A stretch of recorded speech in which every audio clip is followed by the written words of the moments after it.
to my interns for their shadow days on the following dates: Wes Basket on January 28th, Justine Went on February 4th, Shireen Kahl on February 11th, Inez Nieves on February 25th, Maria Abrozovit on March 4th, Finnegan Hecox on March 11th, Grace Davenport on March 18th, Kylie Huffman on March 25th, Xenia Ellis on April 15th, Anushka Pandey on April 22nd, Violet Sheehan on April 29th, Zach Marchetti on May 14th, Zach Shulik on May 20th, and Joseph Novak on June 3rd, as well as my fellows, Mary Treechuk and Robin Watson Mosier for the rest of the year. Without objection. Thank you, Mr. President.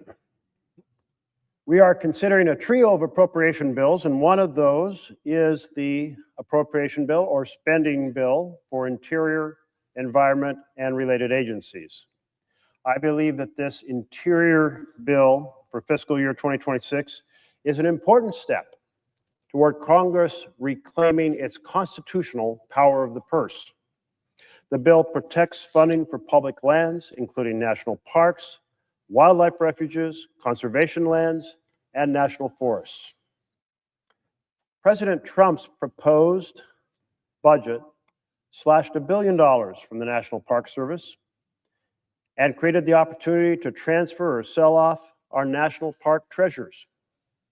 This bill rejects that vision. It has a better plan: full staffing capacity for our national parks, full complement of seasonal staff, state and tribal historic preservation offices funded, and needed park maintenance and repairs funded. President Trump proposed massive cuts to the U.S. Forest Service, which would be devastating, $1.4 billion in cuts. Those of us who live in the West, who have significant amounts of federal forests, know how much investment it takes to appropriately manage these lands. So this bill presents a better plan. It funds the Collaborative Forest Landscape Restoration Program. It preserves state forestry grants and programs for research and forest health management. It invests in hazardous fuels reduction projects and wildfire preparedness and suppression efforts. It ensures that federal wildlife firefighters are fully paid. The bill funds the Land and Water Conservation Fund at $900 million instead of a much smaller amount proposed by the president. And this bill requires that all projects get funded, not simply projects that the president favors. The bill fully funds payment in lieu of taxes, normally known as PILT, to ensure counties across the country, especially rural communities, have resources they need. The bill upholds our commitment and treaty obligations to tribes. It rejects President Trump's attempt to slash $1 billion from tribal programs. It boosts funding for the Indian Health Service. It provides resources to staff newly opened hospitals and clinics. And it preserves the Indian Health Service's advance appropriation for fiscal year 2027 to ensure that if there is a government shutdown, health care through the Indian Health Service will not shut down. That's protection for 2.5 million people across Indian country. President Trump proposed gutting the Environmental Protection Agency. This bill has a better plan. It provides almost $5 billion above his budget. It protects the Energy Star program, the water and wastewater state revolving funds, so important to so many communities across the land, and the WIFIA program, the Water Infrastructure Finance Innovation Act, that provides low-cost loans for large water projects across the country that would otherwise be unaffordable. It preserves programs for air quality management and pollution control. And the bill includes more than $1.7 billion for community-initiated projects. Now, these are projects where communities said, here's our top priority, and senators then advocated, and House members advocated, that those projects be included in this budget. That is a powerful vision of a local understanding of the best and the most important need being addressed through this bill. Often that involves replacing wastewater treatment plants or restoring critical watersheds. This bill, in addition to these programs, takes another critical step forward. When programs are included in an appropriation bill, the details of how Congress intends for those funds to be spent are traditionally laid out in report language. Now, the report language doesn't have the force of law, but in the understanding of the separation of powers, the administrations of the past respected and operated according to that report language. Every single former presidential administration has honored those directives, but not the Trump administration. And that's why we have included 140 new line items in legislative text, moving items that used to be in report language into the actual language of the law. You know, it's a challenge. It's a challenge if the administration does not respect the visions laid out through the language of our spending bills.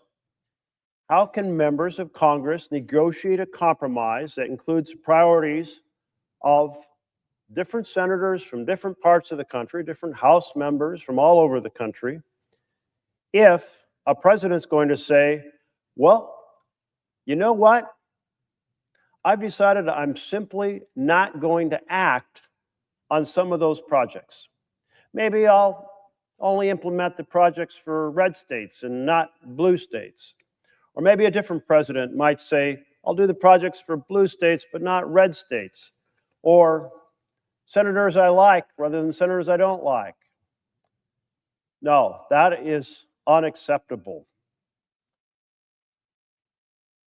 Every time you hear the phrase of the administration saying, a cabinet member or the president himself, we're going to cut programs that don't align with the administration's priorities, that is an authoritarian strongman state comment that breaks the law and guts the Constitution.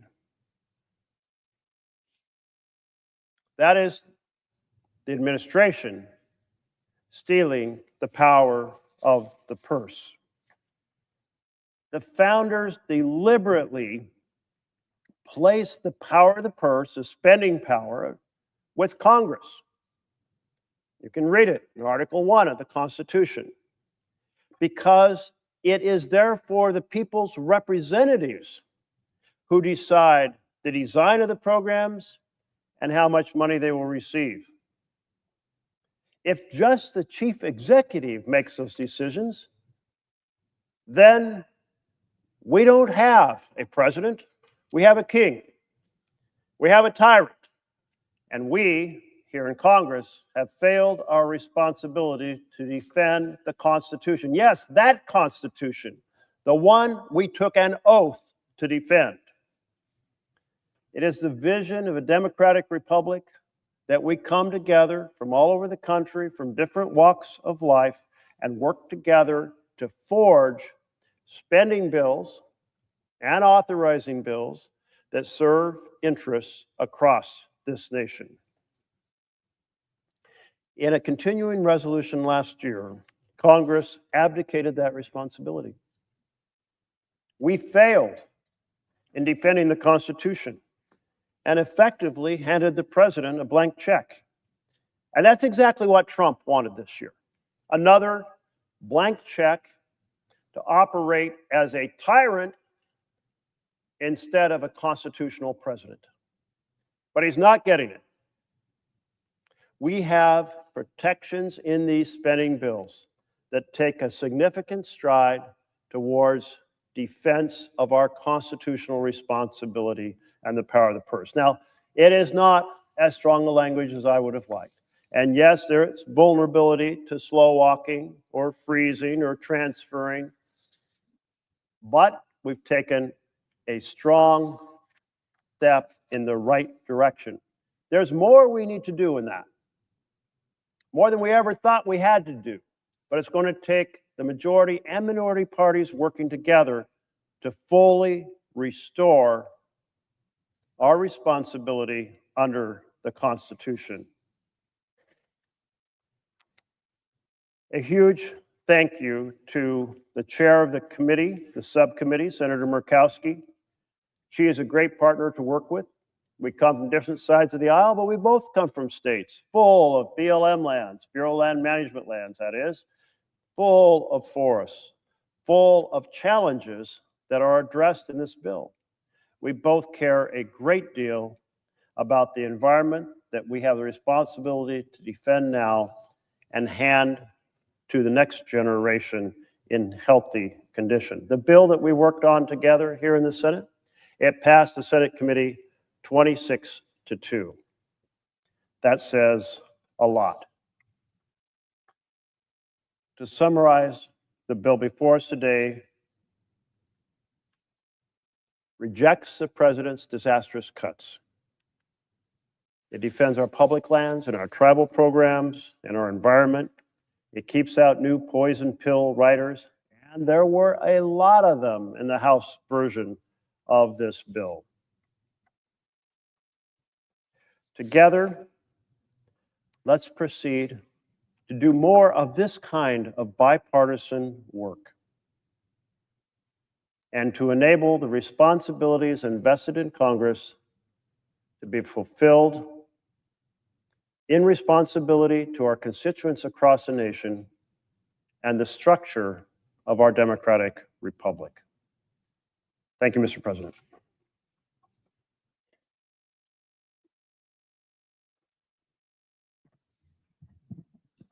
Senator from Michigan is recognized. Thank you, Mr. President. I rise today as the new senator from the state of Michigan, and in particular to recognize the 10-year anniversary of the declaration of emergency for the city of Flint, Michigan, 10 years on. In April of 2014, the city of Flint decided to switch the city's water source from Lake Huron to the Flint River. It was a decision made by state officials to save money at the time, but neither the city nor the state made sure to treat the new water before it came into Flint's taps. And because of that, an American city was poisoned. In less than 2 years, 100,000 people were exposed to toxic levels of lead, bacteria, heavy metals like iron, and chemicals known to cause cancer. That includes about 10,000 children. Imagine the big house at U of M packed on a game day, and that's how many people were poisoned. 10 years ago this week, President Barack Obama declared a federal state of emergency in the city of Flint. And that declaration wasn't necessarily the beginning of the crisis, but it was supposed to be the beginning of the end, a turning point where Flint could begin to recover. But let me be clear, the crisis in Flint has not ended. Not in Flint, not in Michigan, and as a Michigander and Flint's senator, not for me. Flint is a community still in pain, still seeking justice, still seeking accountability. And as Flint's newest senator, I wanted to be here on the 10-year anniversary to make sure Michiganders and Americans don't forget what happened. So like I said, let's review the bidding. Flint is an apocalyptic poisoning of an American city. And it should be a warning to all Americans of what happens when there's not accountability. It's a story of government's failure to protect its citizens. And more than that, it's a story of human tragedy, of ordinary people living ordinary lives, people like Brittany Thomas. Brittany lives in Flint. She has 2 children, Jabari and Janaea. Janaea was just a year old when the city of Flint switched their water from the Flint River. Jabari was 4. Around her, Brittany's neighbors began seeing foam coming out of their taps. Their water was yellow or brown or rust-colored. It smelled metallic. Visible particles were floating around in the water. Soon, Brittany and her children started developing unexplained rashes. Jania's soft baby skin was streaked with red, riddled with bumps. Concerned, Brittany, of course, reached out to her pediatrician. Then her children started having seizures. For months, they were in and out of the hospital. Brittany didn't know why. She could only watch in panic as her kids grew sicker. To the parents watching this, imagine your 1-year-old baby, this tiny, helpless life that you're supposed to protect, seizing again and again, and you have no idea what's going on. There are no words to describe that terror. Being in and out of the hospital had other consequences. Brittany lost multiple jobs. She began struggling with her bills. She was forced to borrow money from loved ones, and the effects of these unexplainable illnesses seeped into every aspect of their lives. For the rest of 2014, more and more families in Flint began to experience sudden, strange symptoms: thinning hair, rashes, seizures, pain, and chronic conditions. Kids began developing speech impediments, seemingly out of nowhere. Students consistently getting A's and B's were suddenly having a hard time being able to read or think clearly. Their grades slipped. Some developed learning disabilities. Many kids started showing changes in their behavior, where once they were calm, sweet, and curious, they became extremely anxious, emotional, and aggressive. Their parents have no idea why. There was no visible reasons, no obvious explanation. Water, even when it's poisoned, leaves very few visible scars. It wasn't until doctors ran blood tests that Brittany discovered her children had lead poisoning. Families across the city started to get the same diagnosis. But that wasn't enough of an explanation. Brittany knew it. So did other parents. And they suspected there was a link between their kids getting sick and the brown water coming out of their taps. So they began demanding answers. They raised issues with the city council, with county leadership, with state officials. Every time they got the same response: our tests are showing that the water is just fine. Others waved off the signs. Flint is a poor city. Its residents are mostly African American. It was way too easy for leaders to just shrug and look away. Sometimes people actually laughed. Some parents were spending days at a time in the hospital. They were living a nightmare, and they were asking their leaders for help. And instead of getting answers and support, they were dismissed. Brittany and other parents, including Melissa Mays and Leanne Waters, wondered if the city's tests were actually accurate. They decided to test the water for themselves. So in January of 2015, they got boxes of test kits and instructions from a lab supervisor from Flint's water treatment plant. They paid for it with Melissa's tax refund. The accepted limit on lead for drinking water is 15 parts per billion. One home, the home of Leanne Walters, showed a test reading 104 parts per billion. Leanne tested her water again a few weeks later. This time it jumped to 400 parts per billion. And the water her kids were drinking, bathing in, brushing their teeth in, contained more than 25 times the amount of lead that is safe for children. Terrified and frustrated, she called the EPA to complain. She reached a researcher named Miguel Del Toro, who began investigating. Over the next few weeks, Miguel asked Michigan's Department of Environmental Quality over and over again whether Flint's water had been treated properly. First, they said it had been treated. Then they admitted it hadn't. Miguel couldn't believe what he was hearing. Flint was an older city, which meant their plumbing was mostly lead pipes. In his field, it was common knowledge that corrosion control was needed to prevent exactly this type of crisis. Brittany, Melissa, and other parents organized marches and protests almost every week. In July, over 500 people marched 70 miles from Detroit to Flint. Everyone from local media to international press to Hollywood directors started paying more attention. And yet, when Michigan outlets reached out to the state's environmental department, their spokesman said the following: anyone who is concerned about lead in the drinking water in Flint can relax. Doctors like Dr. Mona Hanna, a pediatrician, compared the results to her own patients' records from the last 2 years. The results matched exactly. Flint was being poisoned by its own drinking water. Dr. Mona and other doctors teamed up with parents to shine a light on these results, and they talked to anyone who would listen. It's an important lesson in banging pots and pans until you get the help you need. But it took almost 2 full years of advocacy and fight from Flint's parents for their kids to get this declaration of an emergency. During those 2 years and beyond, the scale of the government's deception started coming out. Detroit press reported that the city had known about the risk to the water before they even switched the source. A city report back in 2011 had identified the Flint River as corrosive, in need of special chemicals. Both city and state officials reported that as early as 2013, a year before the city water switched. But Michigan's own state environmental department had been doing exactly what they accused others of doing, manipulating data. They had changed city reports to make the lead levels look within acceptable levels. The state's tests, which they had cited for months to discredit the Flint parents, were revealed to have been cherry-picked. Meanwhile, federal reports of lead in Flint's water had been buried by senior officials at the Environmental Protection Agency until Miguel, that one researcher we spoke about, risked his job and leaked the reports to press. Starting things off, 12 people died from Legionnaire's disease alone. In fact, Flint knew how to fix these problems before they even changed the water and did it anyways. Treating Flint's water would have cost approximately $60 a day.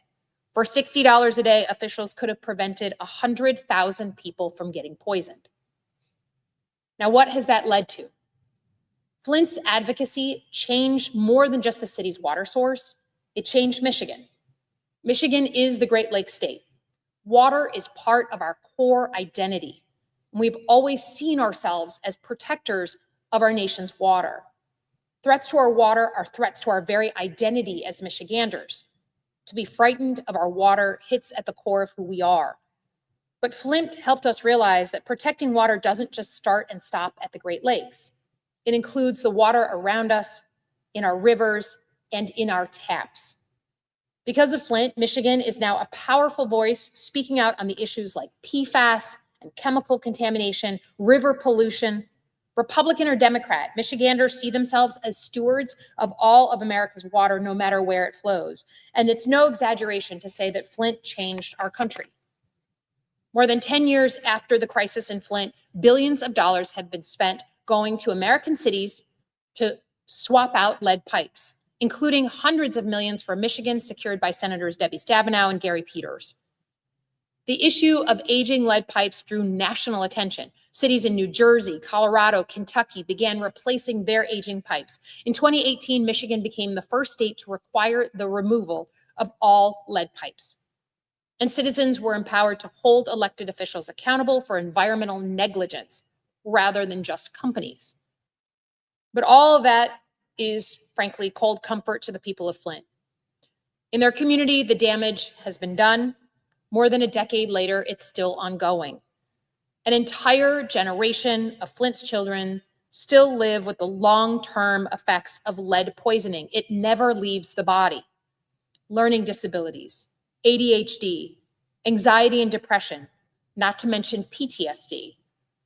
Studies estimate that roughly 3,000 children have been diagnosed with these conditions and more. The actual number could be much higher. Flint schools paid a heavy price. Test scores dropped dramatically. Special needs requests spiked. Enrollment in Flint schools plummeted from 8,500 students in 2012 to less than 3,000 this year.